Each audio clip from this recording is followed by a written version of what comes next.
Bueno, yo voy a ir comenzando el comentario que voy a hacer de las distintas lecturas que ustedes estuvieron trabajando, la 2 y la 3, donde hablamos sobre los distintos autores y fueron desarrollando a lo largo del tiempo la teoría política. Como ustedes vieron, en la lección 2 están desarrolladas las concepciones políticas antiguas y en la 3 las concepciones políticas modernas. Esa gran división la podemos relacionar con dos grandes conceptos que vimos en la lección 1 de la política, que es la faz arquitectónica y la faz agonal. Todas las personas se reúnen a vivir en una comunidad política para satisfacer sus distintas necesidades. Por eso decía Aristóteles que el ser humano es un animal político, usaba la expresión sum politicum, que quiere decir que justamente que el hombre necesita para su pleno desarrollo compartir su vida con otras personas, ¿no es cierto? Entonces, ahí nace el concepto etimológico de la palabra política, que deriva de polis, ciudad-estado, que eran aquellas ciudades donde vivían los antiguos griegos. A la concepción antigua de la política la podemos llamar teoría política antigua y a la concepción moderna de la política la podemos llamar teoría política moderna. En el caso de la teoría política antigua nos tenemos que remontar a los dos grandes filósofos de la antigua Grecia, Aristóteles, Aristóteles y Platón. Cronológicamente primero estuvo Platón y Aristóteles fue su discípulo. Lo que caracterizó a todos los autores del pensamiento político antiguo es la relación entre la actividad política y la moral. La política era para ellos una actividad virtuosa. Los políticos eran personas honorables, virtuosas, preocupadas por el bien común, ¿sí? Entonces, por eso el rasgo distintivo del pensamiento político antiguo es buscar cuál es la mejor forma de gobierno que tiene que tener la comunidad, que tiene que tener la polis. De esa palabra polis deriva la palabra politeia, que quiere decir en nuestro idioma sobre los asuntos de la polis. De hecho, uno de los libros más importantes de Platón, que se llama La República, en realidad su título original en griego es Politeia. Los romanos, cuando traducen ese libro, le ponen como nombre La República, que no es exactamente lo mismo, porque la palabra república es una palabra que deriva viene de res, que es cosa, y pública, la cosa de todos. Pero bueno, encontraron esa palabra como la forma de traducir esa expresión que se llama politeia. A Platón entonces lo que le preocupaba en sus escritos de filosofía, bueno, voy a continuar ahora. Les estaba hablando de Platón. Platón, su principal preocupación era encontrar el mejor gobierno para la polis, para la comunidad política. Y él analiza principalmente tres, que son la monarquía, el gobierno de uno, la aristocracia, el gobierno de los mejores, y la democracia. Para él, la mejor forma de gobierno era la aristocracia. La palabra aristocracia, su origen etimológico, viene de aristos. Aristos, que significa los mejores. ¿Quiénes eran los mejores para Platón? Eran los sabios, los filósofos. Platón soñaba con el gobierno de los filósofos, que él consideraba que eran los mejores preparados para gobernar, por ser quienes tenían el conocimiento, la ciencia y la búsqueda de la verdad y la búsqueda del conocimiento universal. Platón también va a tratar de analizar cuáles son las mejores formas de gobierno, pero él se enfoca mucho con los peligros que tiene encarar cualquiera de las formas de gobierno si no hay un comportamiento ético adecuado. Por eso él decía que si no hay virtud, la monarquía puede terminar en una tiranía, la aristocracia puede terminar en una oligarquía, la democracia puede terminar en una demagogia. Por eso Aristóteles no se pronuncia en definitiva por una forma de gobierno en particular, porque él consideraba que todas estas formas de gobiernos mencionadas estaban expuestas a derivar en una forma viciosa si no se conservaba la virtud y la ética. Como ustedes habrán leído en la lección, otra persona que relacionaba, otro pensador que relacionaba la actividad política con la virtud fue Cicerón. Entonces, para resumir, como les dije al comienzo, toda la teoría política antigua tiene como preocupación la búsqueda de la mejor forma de gobierno, la forma más virtuosa de hacer política, y todas estas teorías están relacionadas principalmente con lo que vimos en la lección 1, que es la faz arquitectónica de la política. Los políticos pasan a ser en esta visión arquitectos en el diseño y la construcción de una comunidad donde se alcanza el bienestar o el bien común de todos los integrantes de la polis.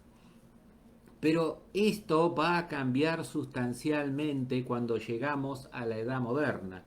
La Edad Moderna, como ustedes vieron, fue muy prolífica en autores que abordaron el tema de la teoría política.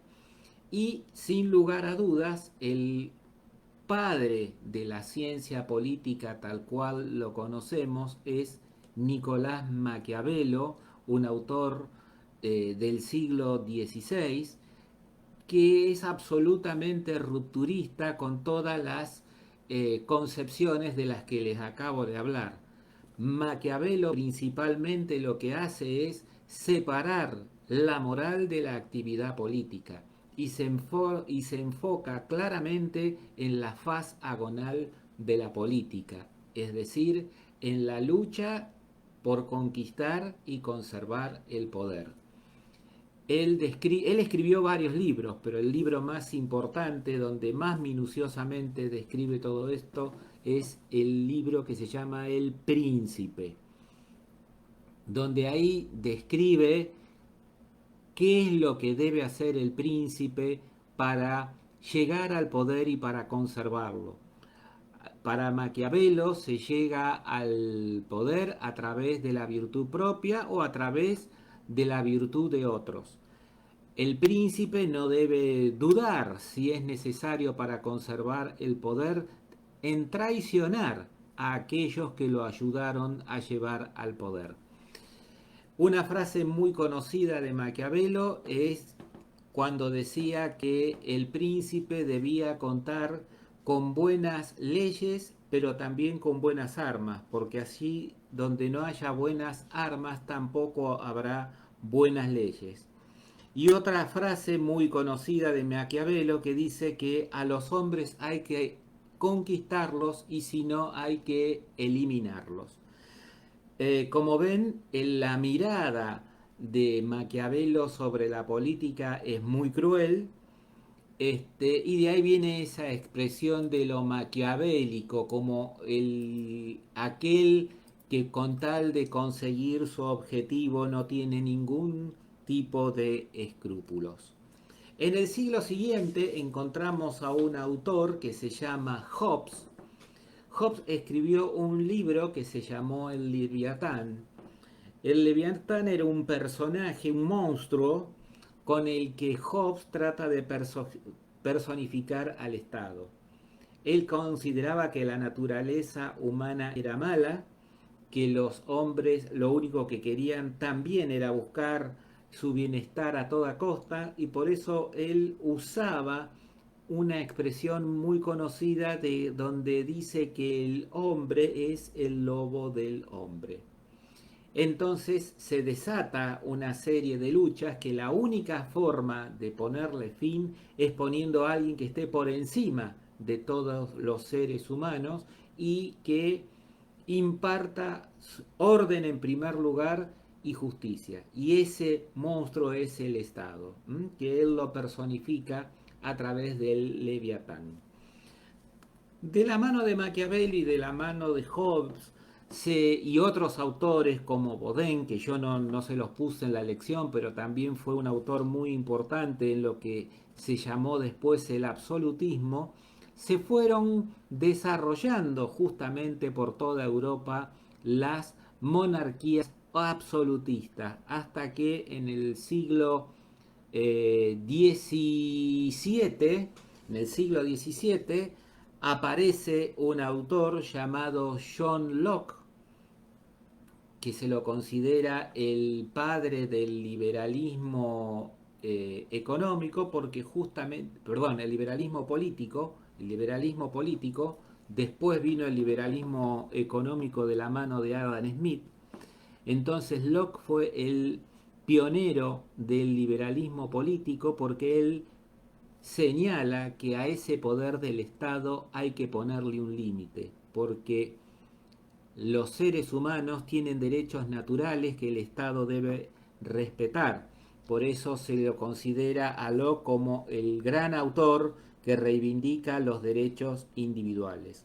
Y otro aporte muy interesante que hizo Locke es el tema de la legalidad en la gestión de gobierno.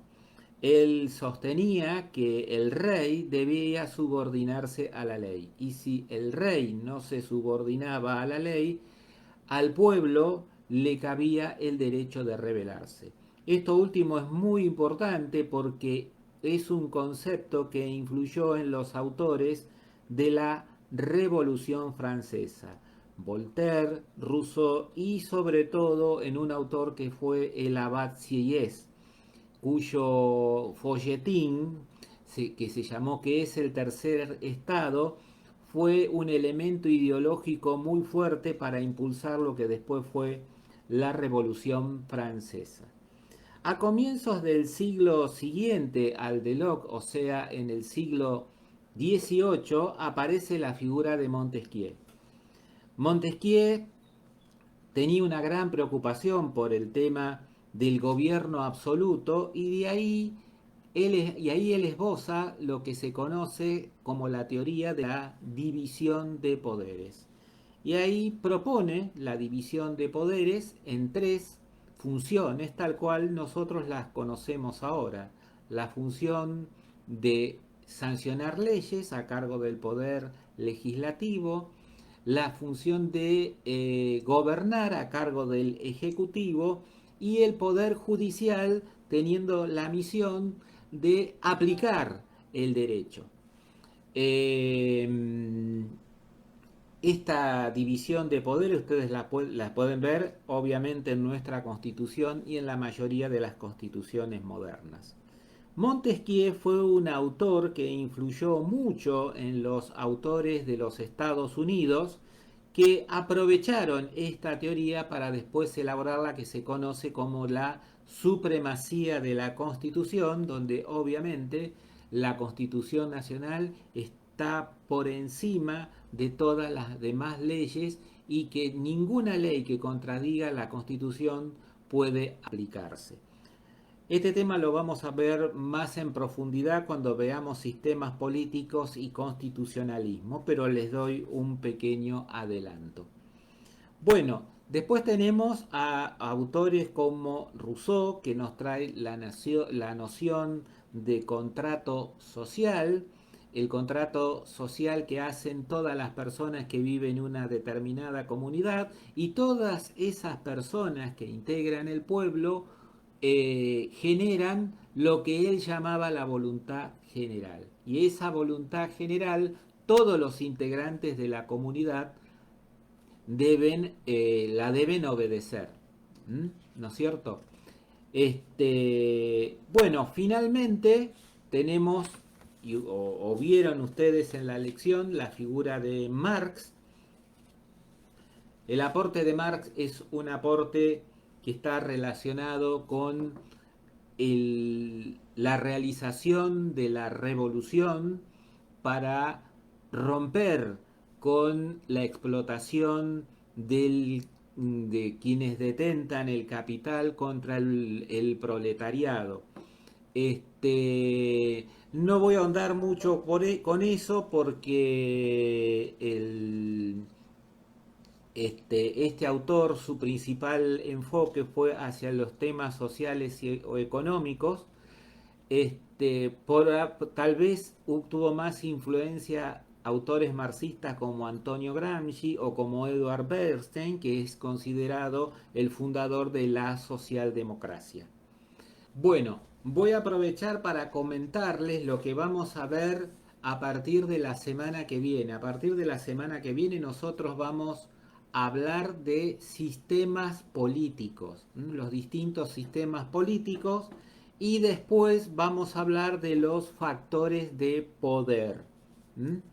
Así que, bueno, yo voy a ir terminando esta charla resumiendo todo lo que hablamos. Tenemos la teoría política antigua, la teoría política moderna. La teoría política antigua está principalmente relacionada con la faz arquitectónica de la política, el diseño y la construcción de una comunidad política donde reina el bien común, donde la actividad del político es una actividad muy estrechamente vinculada con la virtud y con la moral. Bueno, les decía entonces que las teorías políticas antiguas están vinculadas con un comportamiento ético y que busca el bienestar de la polis. A partir de la Edad Moderna, la teoría política se centra en la faz agonal, en la lucha por conquistar y conservar el poder, y el pionero, y por eso se lo llama el padre de la ciencia política, es Maquiavelo, que es el que con más crudeza describe cómo se puede llegar a eso. Después vienen otros autores que tratan de consolidar este pensamiento absolutista del Estado, y a partir del siglo XVII aparecen las teorías que van a influir mucho en lo que van a ser las constituciones modernas: el respeto a los derechos individuales, la división de poderes, la voluntad general, el contrato social, que son los que arrancan desde Locke, y podemos poner un punto de evolución, de final de esa evolución, con el pensamiento de Rousseau.